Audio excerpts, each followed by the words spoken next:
আসসালামু আলাইকুম, সবাইকে স্বাগত।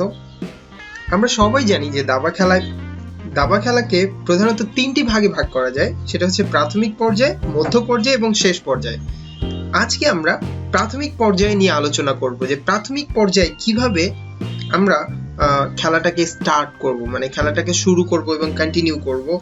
যে প্রত্যেকটি পর্যায়েই সমান গুরুত্বের দাবি রাখে, তবে প্রাথমিক পর্যায়ে বিশেষ গুরুত্বের দাবিদার, কারণ প্রাথমিক পর্যায়ে খেলার গতিধারা এবং মেজাজ নিয়ন্ত্রণে প্রবাহ সৃষ্টি করা হয়।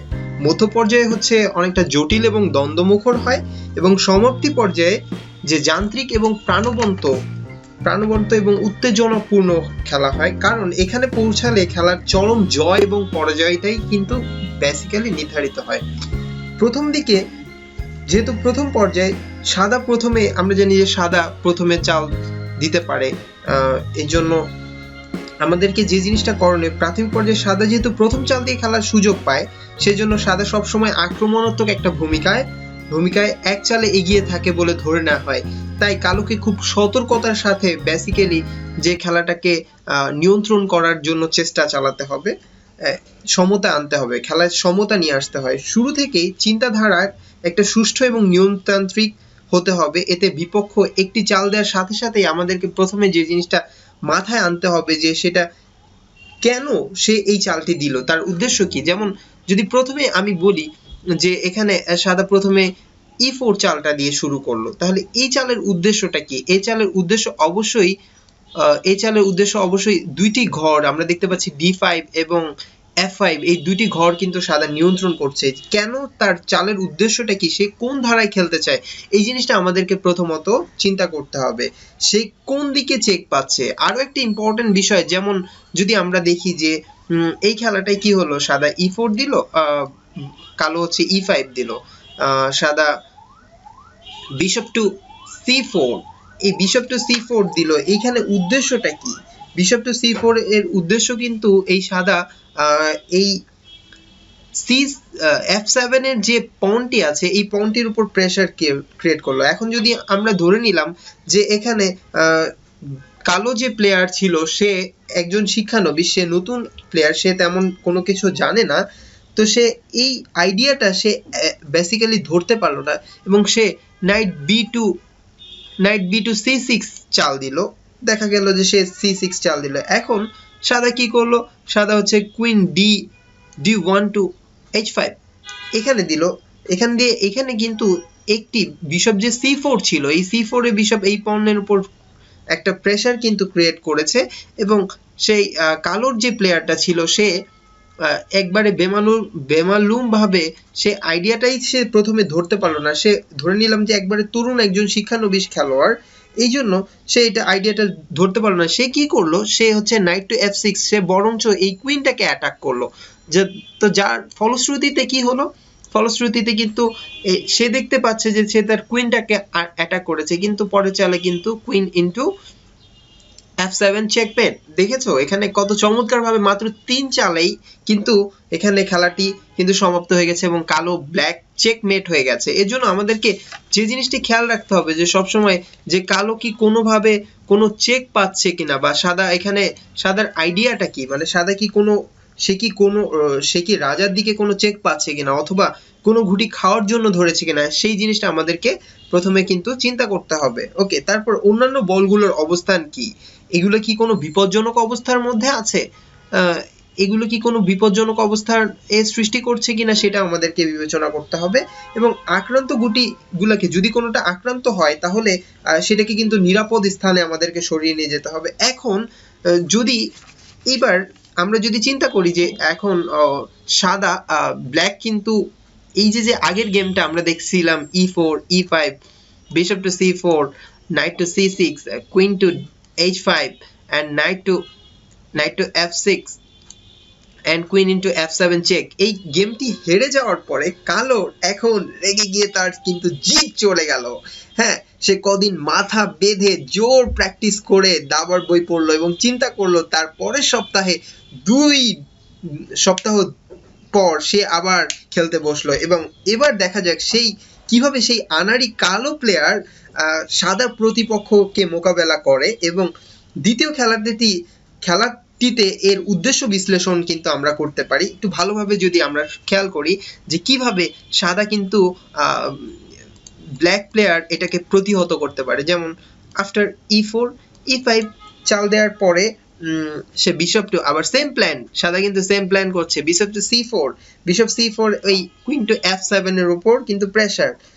এখন নাইট b টু c6 একই আইডিয়া আমরা ধরে নিলাম। এখন কুইন d1 টু h5, এখন এখানে দেখা যাচ্ছে যে সেম আইডিয়া। এবার কিন্তু কালো কিন্তু একই ভুল বারবার করবে না। এখন সে প্রথমে কি চাল দিবে বলেন? এখানে একটু আমি চাই যে আপনারা একটু পজ করুন। হ্যাঁ, আমি বুঝতে পেরেছি যে আপনি চালটা ধরতে পেরেছেন, সেটা হচ্ছে g6। এখন কি করলো যে এখানে সাদা 3 চালে মেট করার চিন্তা ভাবনা করেছিল, কিন্তু ব্ল্যাক প্রথমে g6 দেওয়ার মাধ্যমে এই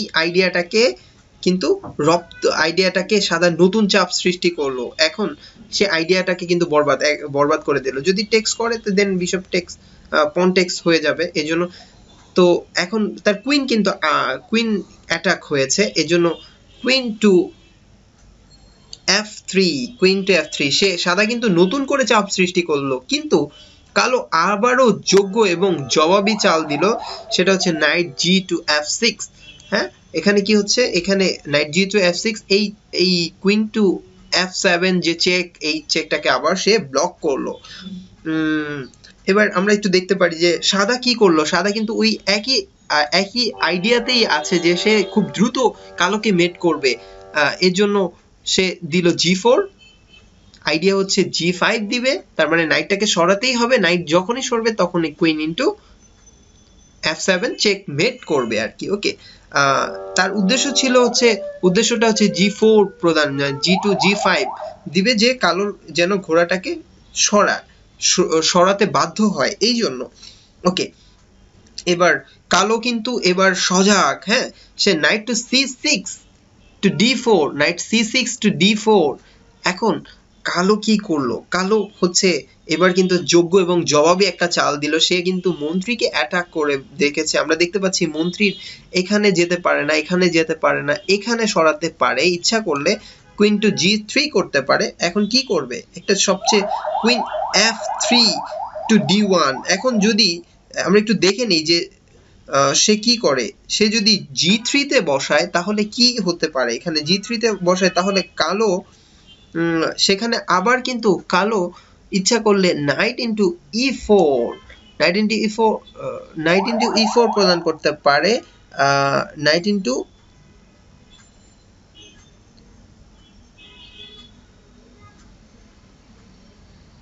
নাইট d4 ইনটু c2 তে চেক দিত। Sorry, knight d4 into c2 check. এই চেকের মাধ্যমে কিন্তু সে তার নাইটটাকে, তার রুকটাকে নিয়ে নেবে। এই জন্য আমরা দেখি এখানে কি করবে। সাদার একমাত্র যোগ্য এবং জবাবি চাল হচ্ছে কুইন টু d1, এই সি পনটাকে সেভ করা। ওকে, এখন যার ফলশ্রুতিতে সি পন এবং জি পন দুইটাই বাঁচে, একমাত্র যোগ্য এবং জবাবি চাল C bishop queen d1।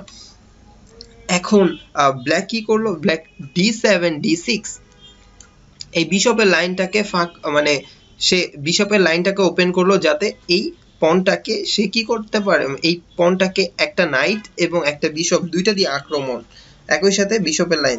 So e4 into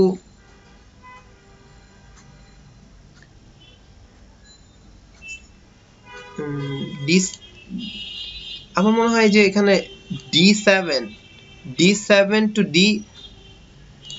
d5, এই চালটাই এখানে যথার্থ হবে। একই সাথে সে কুইনকে অ্যাটাক করতে পারছে এবং d5 বিশপকে অ্যাটাক করতে পারছে। সো বিশপ এবং কুইন এর দুইটা থ্রেড আছে, এই জন্য এখন e ইনটু d5, হোয়াইটের force e into d5, bishop into g4, then এখন কি করবে? bishop into g4, চমৎকার চাল। সো f2 f3 বিশপ যদি এখানে আসে তাহলে bishop into takes and bishop takes f2 f3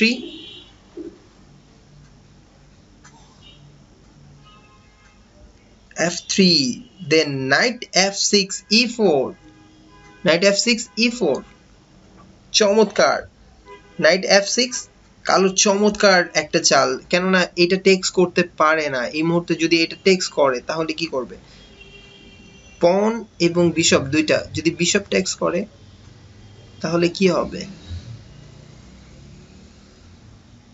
queen two a6 checkmate ও এখানে মেটিং একটা থ্রেড আছে মেটিং একটা থ্রেড কালো চমৎকার চাল so f takes g3 g4 then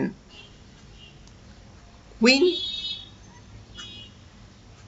h4 check সাদা কিস্তিমা উল্টো দেখলে যে এখানে আজকে আমরা চমৎকার ভাবে যে দেখতে পাই সাদা কিস্তিমাত কেননা কোনোভাবে এটাকে সে ডিফেন্ড করতে পারবে না কারণ একমাত্র চাল হচ্ছে queen to king to f1 then queen f2 plus checkmate এখানে দেখলে কি চমৎকার ভাবে যে এই সাদার যে এলোমেলো যে আক্রমণ এই আক্রমণকে কালো কিভাবে বুদ্ধিমত্তার সাহায্যে চমৎকার ভাবে কালোকে মেট করে দিল যে এ থেকে বন্ধুরা আমরা একটা জিনিস শিখতে পারলাম যে আমাদেরকে কখনোই আক্রমণাত্মক খেলা থেকে পজিশনাল খেলার উপর বেশি গুরুত্ব দেওয়া উচিত আর টুর্নামেন্টের খেলাগুলোতে তো কখনোই না যে টুর্নামেন্টের খেলা এবড়ো বা এলোমেলো যে আক্রমণগুলো আছে সেটা কখনোই করা উচিত নয় টুর্নামেন্টের খেলাগুলোতে অবশ্যই আমাদের আক্রমণাত্মক খেলা থেকে পজিশনাল খেলার উপর বেশি গুরুত্ব দিতে হবে এবং আক্রমণের জন্য সুযোগের অপেক্ষা করতে হবে এবং ক্ষেত্র তৈরি করতে হবে কারণ যদি আমরা আমাদের পিসগুলোকে গুরুত্বপূর্ণ স্থানে ভালো পজিশনে অবস্থান করে সবগুলো পিস তাহলে রাজার উপর আক্রমণের জন্য কম্বিনেশন কিন্তু আপনা আপনি সৃষ্টি হয়ে যাবে এজন্য আমাদেরকে এই চিন্তা ভাবনাগুলো অবশ্যই মাথায় রাখতে হবে যে প্রিম্যাচিউর যে আক্রমণ অ্যাটাক এটা কিন্তু ভালো নয় এই ভিডিওটির মাধ্যমে আমরা দুইজন শিক্ষানবিশ খেলোয়াড়রা কিভাবে চিন্তা করে এর মাধ্যমে আমরা দেখতে পারলাম আমরা আমাদের খেলাতেও এই ইমপ্লিমেন্টেশন করব যে আক্রমণাত্মক খেলার থেকে আমাদের পজিশনটাকে কিভাবে সুন্দরভাবে ডেভেলপ করা যায় এটা নিয়ে আমি পরবর্তীতে বিভিন্ন সিরিজ তৈরি করব যে কিভাবে আমরা পজিশনাল খেলাকে আরো গুরুত্ব দিতে পারি সো আশা করি ভিডিওটি আপনাদের ভালো লেগেছে আমরা এখান থেকে একটা শিক্ষানবিশদের চিন্তা ভাবনা সম্পর্কে জানতে পারলাম এভাবে নতুন নতুন ভিডিও পেতে আমাদের সাথে থাকবেন সব সময় এবং আপনাদেরকে ধন্যবাদ যে এতক্ষণ ভিডিওটি দেখার জন্য সো ভিডিওটি ভালো লেগে থাকলে শেয়ার করুন আপনার বন্ধুদের সাথে এবং আমাদের চ্যানেলটিকে সাবস্ক্রাইব করুন থ্যাংক ইউ পরের ভিডিও পরের সপ্তাহে